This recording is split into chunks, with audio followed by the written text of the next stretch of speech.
What is something you opted out of that went horribly wrong for those that went through with it? Not me, but my parents. They had planned a trip to Virginia Beach with a close friend of theirs. They were to take a small plane down, spend a few days, then fly back. My uncle jet for a local radio station at the time, and was given a few tickets to see The Who. He offered his spares to my mom and dad, who accepted even though it was the same weekend as the planned beach trip. Their friend ended up going, but the flight back never made it. The pilot was advised not to depart, as there was severe weather along his flight path, but he went for it anyways. The plane crashed with no survivors. If it weren't for them deciding to go see The Who, I wouldn't be here. I'm named after the friend that died, and was coincidentally born a year after the day they found out.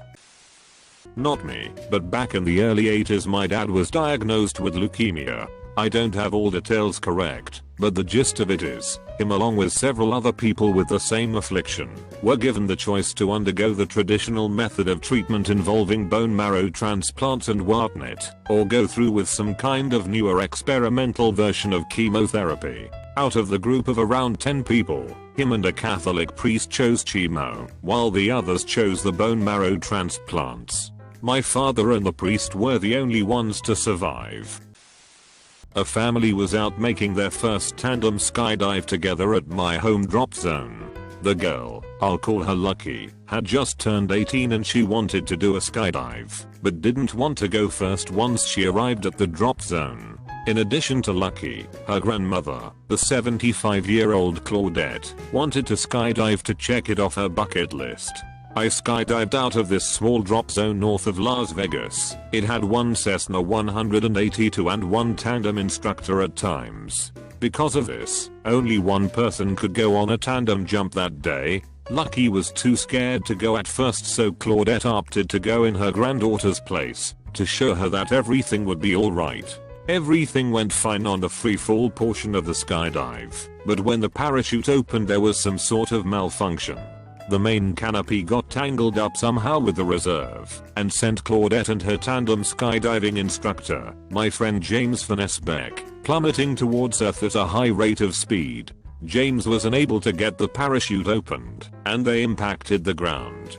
James, the hero that he was, put his back towards the ground, to receive the full impact of the blow. He was trying to save Claudette. Sadly, she would pass away shortly thereafter. As sad as this is, I always think that fate, luck, or whatever you want to call it put Claudette in the plane that day to save the life of Lucky. You might not believe this, so here's the link to the story. When I was in grade school, my friends and I used to play stickball in a horse arena. It was basically baseball, but with a shitty stick and a tennis ball. Anyway, one day my friends brought a real baseball bat and a real hard ball to play with. They wanted me to play catcher. Having played catcher a lot in a local little league, I knew that without the padding and mask, this was dangerous. I refused to play catcher, and my brother friends gave me shit. Damn it, don't be such a pussy, etc. One of my brother's friends decided that he would play catcher, since I was too scared. My brother was the pitcher. On the very first pitch, which was pretty fast, my friend who was batting swung at the ball and clipped the ball just slightly on the bottom of the ball to change its trajectory. The ball went right over the catcher's glove and nailed my brother's friend right in the mouth, knocking out his 2 front teeth and making him bleed everywhere. If I hadn't been such a pussy, that could have been me with the knocked out teeth. Nobody gave me shit for not wanting to play catcher after that. Last year was my first year as a Northeastern student. The Boston Marathon was going on about a mile away, and my friend messaged me asking if I was still planning on going to see the finish line with them, because it was Patriots Day and we had no class. Fortunately, I was a lazy fuck and decided I'd rather take a nap than follow through on my plans with friends. Turns out my friends ended up not going when I decided not to meet up with them. I woke up to the sound of dozens of emergency vehicle sirens driving past.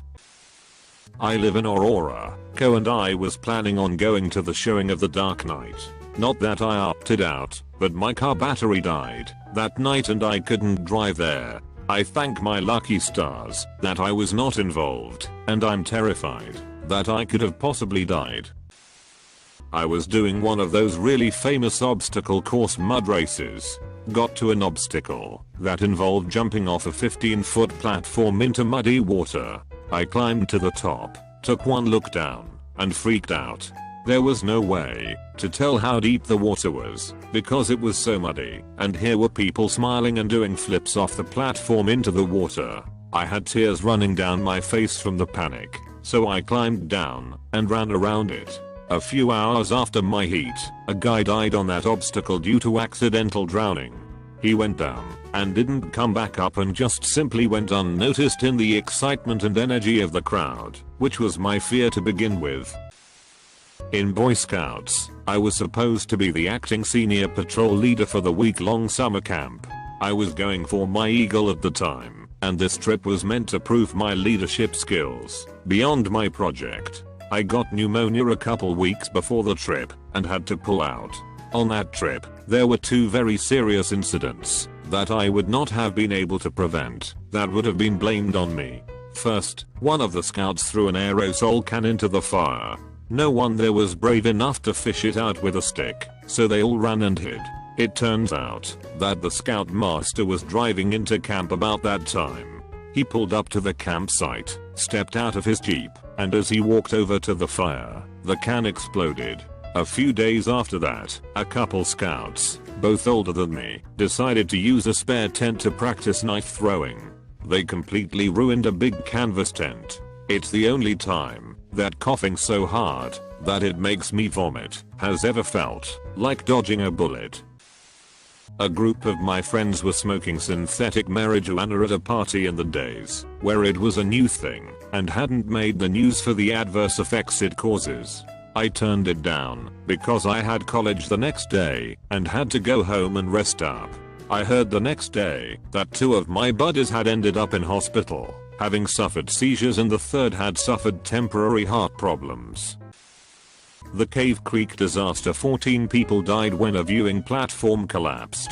It took 2 hours for the first responders to get there, which was no fault of theirs. It was simply rough terrain and isolated. 2 of my mates died there, and I was meant to go, but was hungover as hell. I worked with the engineer who designed the platform about 3 years later, and the poor guy still believed it was his fault. Which it wasn't. He designed it perfectly. The workers who constructed it used the wrong size bolts. A couple of friends from college wanted to go camping one weekend.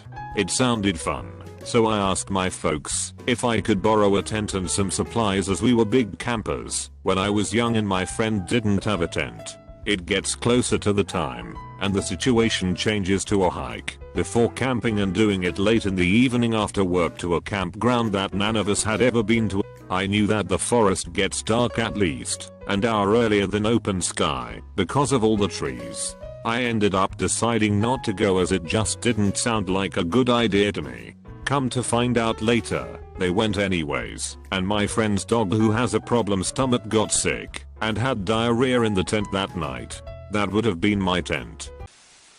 Company I worked for, large multinational, relocated the division headquarters from where they had moved me 5 years before to a shithole city. They called it a lateral move, so there would be no pay increase. I took the severance package and negotiated 6 additional months of work to train my replacements. During the 6 months I also got to attend a major user conference on the company expense bonus. With 2 months left in my tenure, they announced they were dissolving the division and selling off the resources. Most of my co-workers were left unemployed in a new city with no connections or prospects. I, on the other hand, stopped working on my designated day, a Friday, and started working my next job for more money the next Monday, with a nice fat severance check arriving 4 weeks later.